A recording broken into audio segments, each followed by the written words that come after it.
just tiny bits of movement that might give away their position.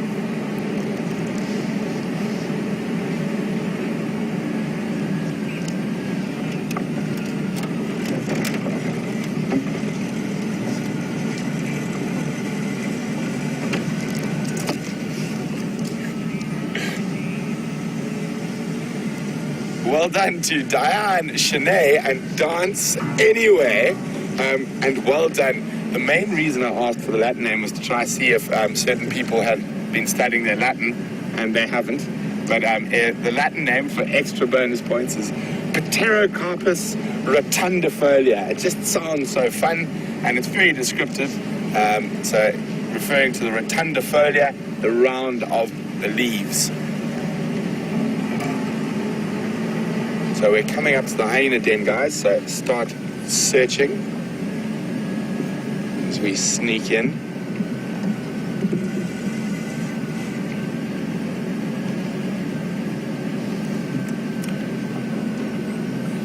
Always checking under the trees that are a little bit away from the den. There could be an adult sleeping. They don't always sleep at the den, but they'll sleep nearby.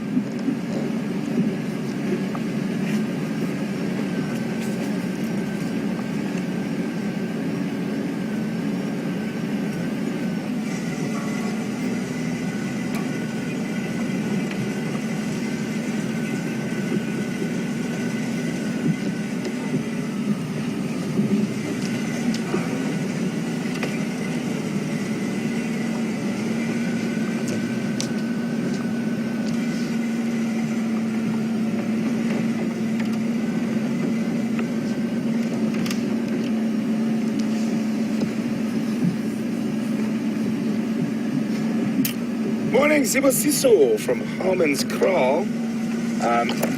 Sibosiso said he recently went to a game reserve in Limpopo province, which is a little bit north of where we are.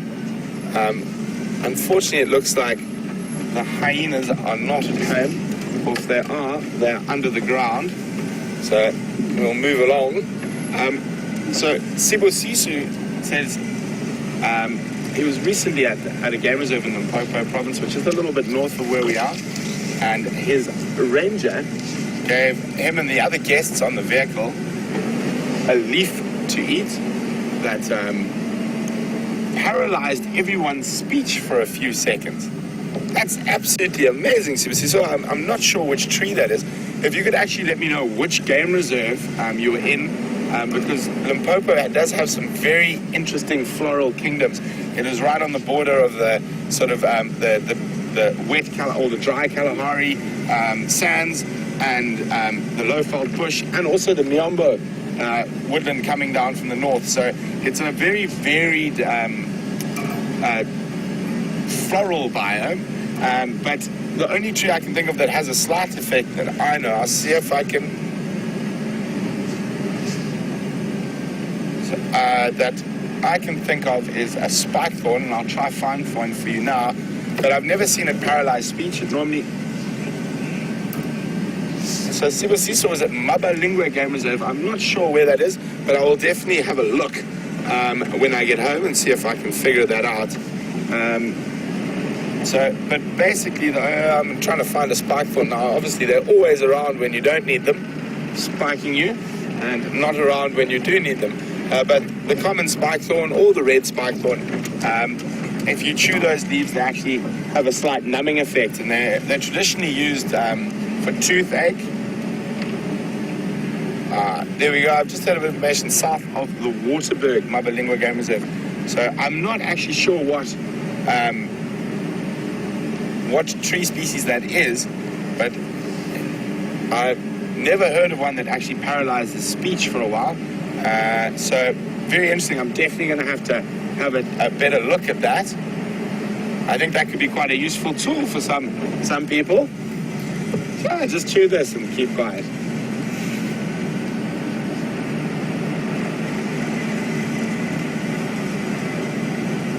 So I will try to find out more about that, Sibosiso, for you, that I have not heard.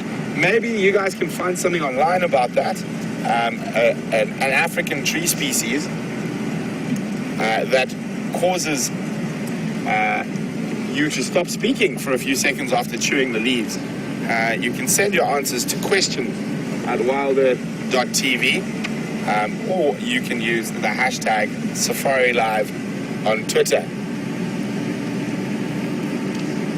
So, I unfortunately have a little problem I need to tend to shortly.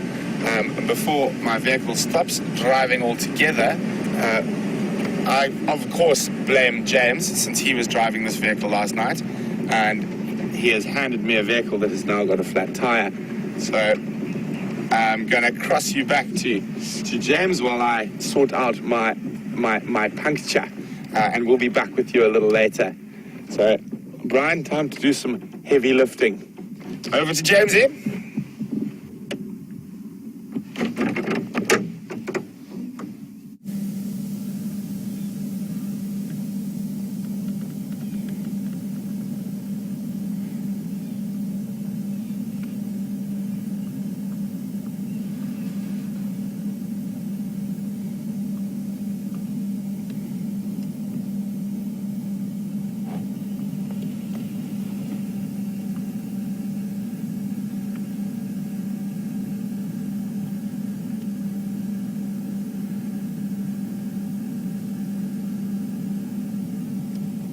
James, hello.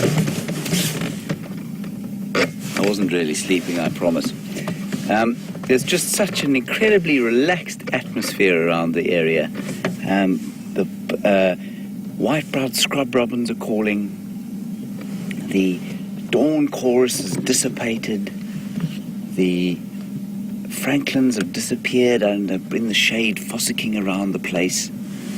And as you can see, the lions are doing what I was pretending to do, which was having a bit of shut-eye. Of course, they've had a night of hunting. I've had a night of sleep, so I'm actually all right. They haven't done a great deal. We did have an update from somebody on the Twitterverse. You've been looking at giraffe, and I asked a little earlier what the biggest animal you've seen these animals, this pride kill is. And apparently they killed a giraffe at this very dam, not too far from here. Well, just behind us, in fact. And I would very much like to see them do something like that. I hope they will oblige me one day.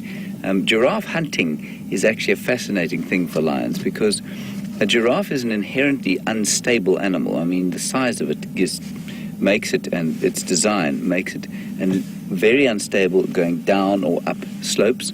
And it will easily slip down a slope, especially coming down to water, and especially if it's actually trying to drink. And I don't know if you've ever seen a giraffe drink, but they splay their legs apart like this, and then they kind of crane down to the water, and they're very vulnerable then because they can't stand up quickly and run. So giraffe have been in trouble from this pride before.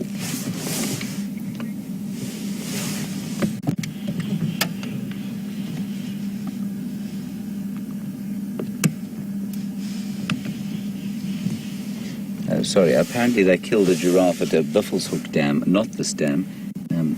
Tara clearly hasn't had her morning coffee sufficiently strong this morning. So there was also a question a little while back about the rarest bird I've ever seen, and I've been racking my brain and from Wesley, and I'm not really sure what the rarest bird I've ever seen is in the wild. Certainly, when we talk about rare birds and things, what comes to mind to me is the paucity of raptors, especially in areas like this, like vultures, and especially outside of protected areas.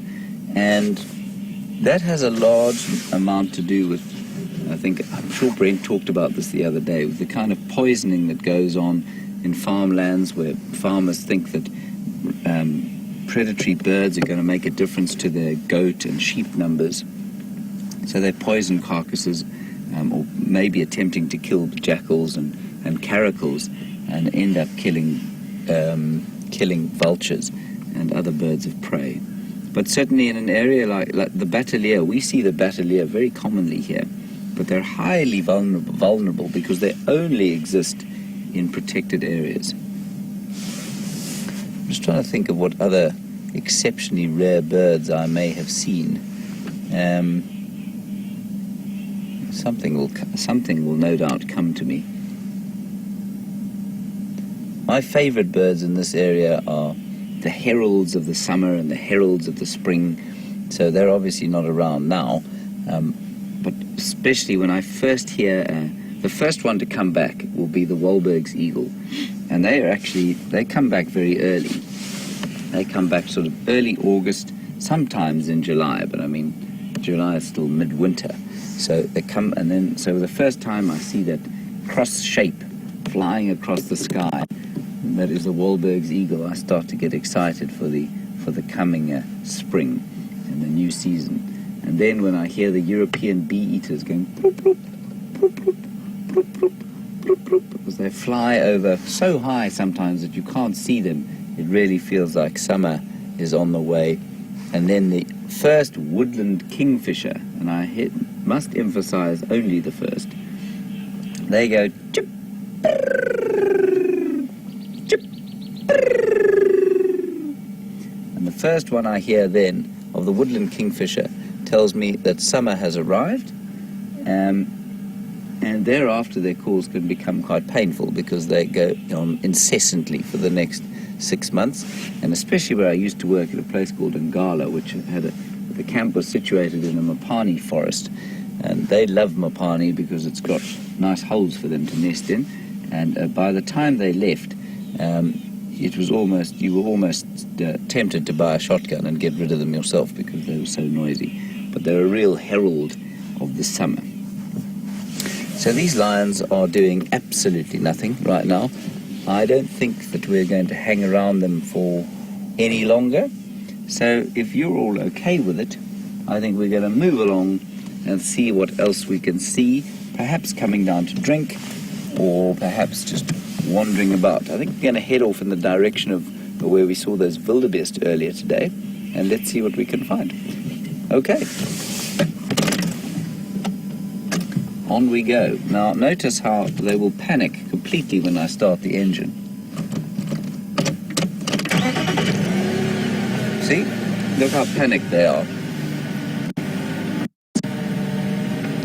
This level of relaxation is only possible when you are when you are the apex predator. I'm just going to stop here quickly.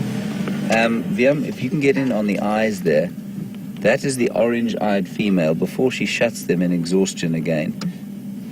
There you can see those eyes are substantially more orange than the others. Go on, go to sleep. Come on, yes, it's been a tough day. Oh, shame.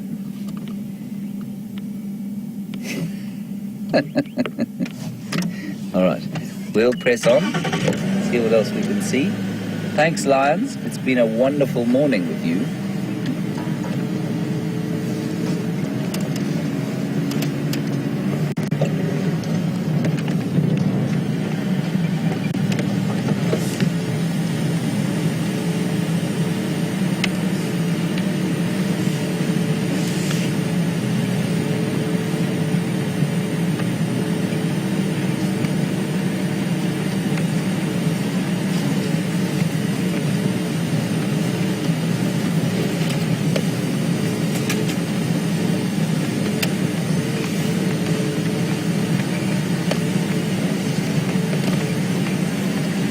Hello, Gilly, Wisconsin. You have obviously just seen the documentary Brothers in Blood, a very dramatic title for a documentary about the Mapocho Pride, or the Mapocho Coalition of male lions. I haven't seen it yet. Astonishingly, because despite the fact that we can upload it to you at virtually high definition, downloading for us here in the bush is something more difficult, so I'm definitely going to watch it when I next go back to town. But I was very privileged to spend some time with those lions actually live. And they were a phenomenal group. I seem to remember when they first arrived, and I'm not sure, I mean, this was long before they were started to be filmed. When they first arrived, They were five brothers, I think. And then there was a much older lion with them who kind of led them. And it was really interesting to see, and they behaved in an abhorrent manner. I mean, they'd kill lionesses and do all sorts of terrible things. And apparently, like you say, you saw footage of them catching another male lion from another coalition, possibly on his own. And then they targeted his head and his genital region.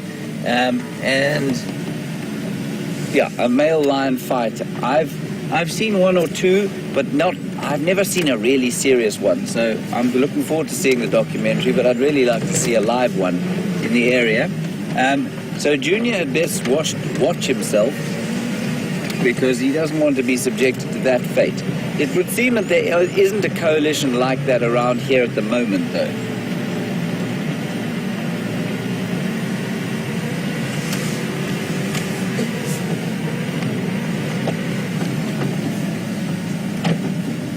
So not much coming down to drink in this somnambulant atmosphere.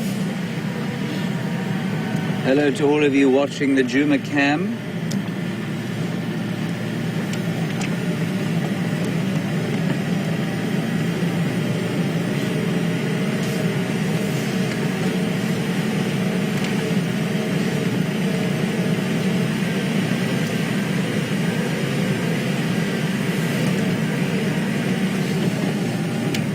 Lovely atmosphere about the day today, I must say.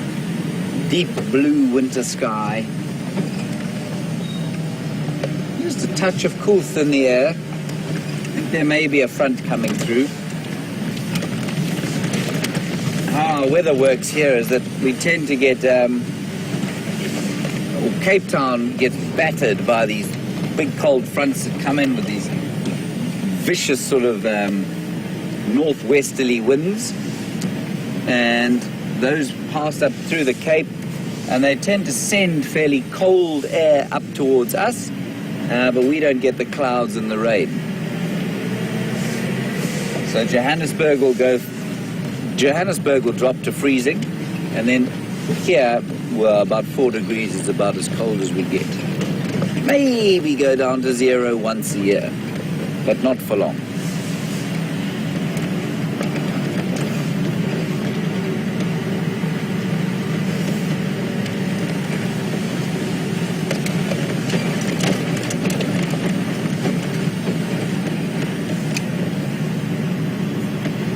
I have found myself to be a tremendously weather-dependent human being, so I can't really live where I don't like the weather.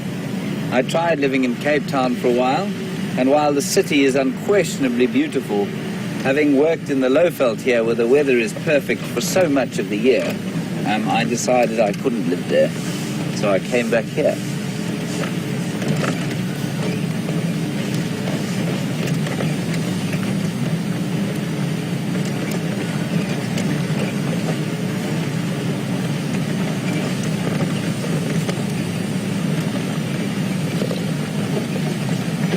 Squirrel. See him? Oh, there you go. We had a squirrel on the ground there. He just jumped out of this knobthorn tree. The reason I stopped, Viam, is that there's an ant nest up there, and I'm not sure. Let me go back a little bit. Can you see it? There are a couple of them. Got it. Way up on the top of this knobthorn tree.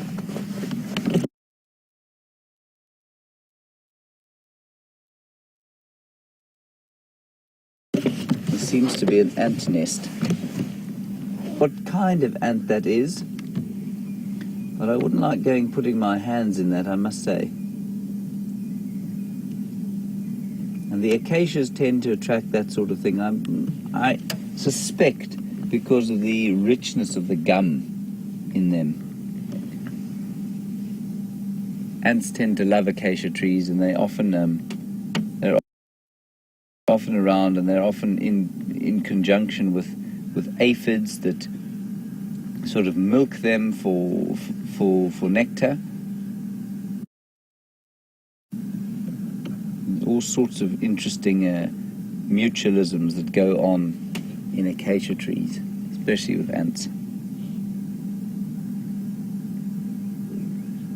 Right.